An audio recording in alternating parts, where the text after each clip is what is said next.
और मैं बता दूं आपको, सुमित सिंह या तो मंत्री बाय डिफ़ॉल्ट बन गए हैं। एक तो उनको बात करने का तरीका नहीं पता है, ना उनको तमीज़ है ना तरीका है, दोनों चीज़ है।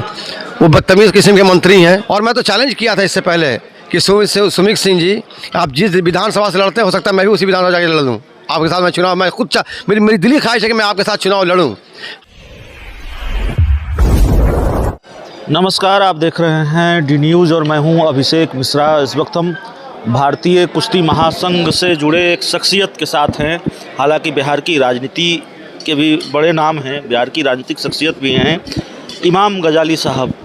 हम उनसे बातचीत करेंगे।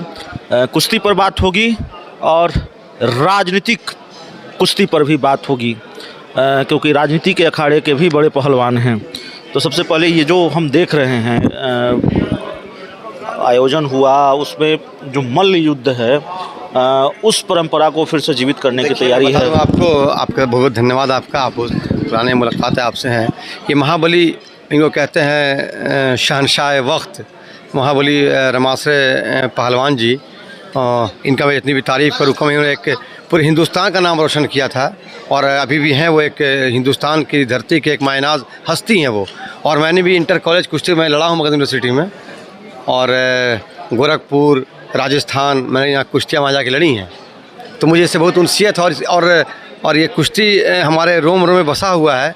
जिस तरह से लोग क्रिकेट को इम्प्रूव कर रहे हैं, मैं चाहता हूँ कि सरकारें कुश्ती को इम्प्रूव करें, ताकि एक सेहतमंद नौजवान हमारे देश में काफ़ी हैं। उनको चाहिए बूस्टअप करना कि वो कुश्ती की तरफ कैसे माइल हो। कुश्ती को लेकर हालांकि चुनौतियां भी हैं। लोगों का इंटरेस्ट बड़ा डेवलप करना होगा। आज दूसरा माहौल है। लोगों का इंटरेस्ट जो है वो मोबाइल में है, दूसरे खेलों में है, क्रिकेट के प्रति दीवाना। देखिए, मैं सबसे पहले मैं ददन पहलवान जी का मैं धन्यवाद कहूँगा और मैं उनका शुक्रिया अदा करूँगा। इनसे हमारे पुरानी मुलाकात है उनसे हमारे, और बहुत ही पुरखुलूस इंसान है वो। और उन्होंने मुझे दावत दिया, उन्होंने नेता दिया, और जहाँ कुश्ती की बात होती है मैं भागा आ जाता हूँ। चूँकि आप एक राजनीतिक दल से भी जुड़े हैं और न सिर्फ लोक जनशक्ति पार्टी रामविलास से जुड़े हैं, बल्कि उस पार्टी में बड़ी अहम भूमिका है, बड़ी अहम जिम्मेवारी है और बड़े कद्दावर शख्सियत हैं उस पार्टी के। कल एक फैसला आया लोक जनशक्ति पार्टी रामविलास की तरफ से, प्रवक्ताओं, मीडिया प्रभारियों, सह प्रभारियों, पैनलिस्टों, सबको भंग कर दिया गया और ये कहा कि नई सूची जारी होगी।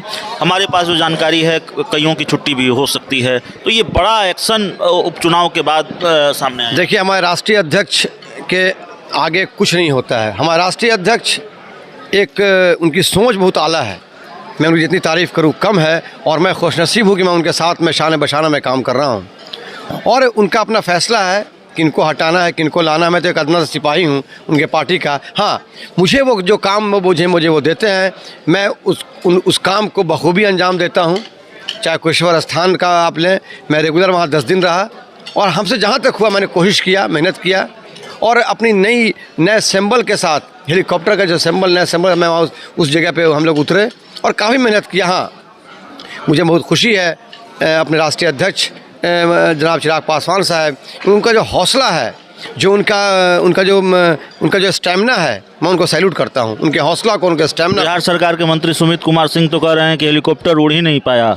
देखिए, पहली बात मैं बता दूं आपको चैनल के माध्यम से, मैंने बयान दिया है, इसलिए मेरा घर शेखपुरा, उनका घर जमुई है। और मैं बता दूं आपको, सुमित सिंह या तो मंत्री बाय डिफ़ॉल्ट बन गए हैं। एक तो उनको बात करने का तरीका नहीं पता है, ना उनको तमीज़ है ना तरीका है, दोनों चीज़ है। वो बदतमीज़ किस्म के मंत्री हैं और जिसको मन में आता है बोल देते हैं। वो नहीं सोचते हैं कि हम क्या बोल रहे हैं। मंत्री गरिमा होती है, अब उस मंत्री गरिमा को भूल चुके हैं। और मैं तो चैलेंज किया था इससे पहले कि सुमित सिंह जी, आप जिस विधानसभा से लड़ते हैं, हो सकता है मैं भी उसी विधानसभा जाकर लड़ लूँ आपके साथ। मैं चुनाव, मैं खुद मेरी दिली ख्वाहिश है कि मैं आपके साथ चुनाव लड़ूँ। हमारा राष्ट्रीय अध्यक्ष तो बहुत दूर की बात है, चिराग पासवान तो बहुत दूर की चीज़ है। मैं उनका एक अदना सिपाही मैं लड़ना चाहता हूँ आपसे, और मैं तहजीब के दायरे में बात करता हूँ। मैं बदतमीज़ इंसान नहीं हूँ, इसलिए मेरी पार्टी तमीज़ सिखाती है। एक आखिरी सवाल होगा आपसे। अब तक जो आपकी पार्टी की रणनीति रही है, वो एकला चलो की रणनीति रही है, अकेले चलने की रणनीति रही है। कई विकल्प आपकी पार्टी के पास मौजूद हैं राजनीतिक गठबंधन के, दोस्ती के बावजूद इसके ऑफर स्वीकार नहीं किया है चिराग पासवान ने। आरजेडी की तरफ से भी था। उपचुनाव के नतीजों के बाद क्या इस रणनीति में कोई बदलाव की आहट देख रहे हैं? देखिए, हमारे राष्ट्रीय अध्यक्ष जो फैसला होगा वो सर्वोपरि है, और वो सब कुछ देख रहे हैं। और अकेले जो मैदान में हम लोग अकेले हैं, तो मुझे पता चल रहा है कि पब्लिक कितनी हम लोगों के साथ है। लेकिन इस तरह से जो आपने देखो, जो कुशेश्वर स्थान में चुनाव हुआ, चुनाव से एक दिन पहले साड़ी का बांटना, चुनाव से एक दिन पहले पैसे का बांटना, 1 रुपये का बांटना, तो इस तरह से चुनाव के नाम पर एक घिनौना खेल खेला गया बिहार सरकार के द्वारा। तो बहुत सारे, और मैं एक और बता दूं आपके चैनल के माध्यम से, मैं बहुत खुशनसीब हूँ कि मुझे अल्पसंख्यक प्रकोष्ठ का प्रदेश अध्यक्ष बनाया गया लोक जनशक्ति पार्टी रामविलास में। और मैं जिस तरह से मुसलमान युवा जिस तरह से चिराग पासवान के दीवाने होते चले जा रहे हैं, और मैं चाहूँगा कि हमारे मुस्लिम युवा इससे जुड़े, इसलिए कि वो उनकी ख्वाहिश है कि मैं चिराग पासवान साथ में जुड़ूँ। चलिए, चिराग पासवान से मुस्लिम युवा जुड़े, ये ख्वाहिश है। इस इंटरव्यू में इतना ही। बहुत बहुत धन्यवाद।